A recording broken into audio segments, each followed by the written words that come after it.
Today we are going to be discussing the usefulness of game theory in the business world.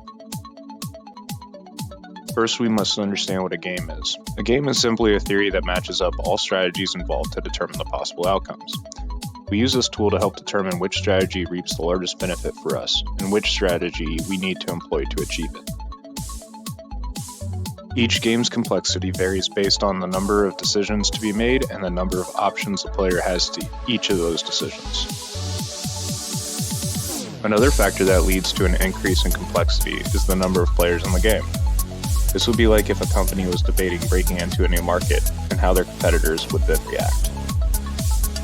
There are two types of games with regard to expected payoffs: zero-sum games and non-zero-sum games. In the game of rock, paper, scissors depicted, the outcome nets to zero, since there is either a tie or a winner and a loser.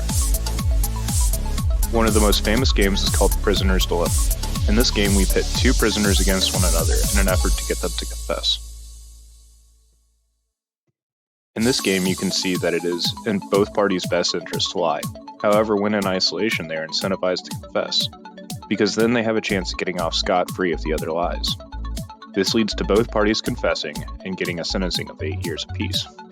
This game, however, changes whenever you allow for a communication between the two parties. Another famous game is the Battle of the Sexes. In this game, both parties only win if they agree to the same thing. This is based on the principle of a couple deciding on what to do for a date night. As you can see, the man wants to go to a boxing match, and the woman wants to go shopping.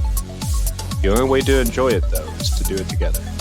Although they would be happier with their choice, they are still happier to be with their partner than to get their choice alone.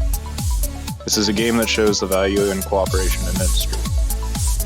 Games like these can apply to all aspects of decision-making in business, when your opponents in competition also have decisions that can impact your outcome.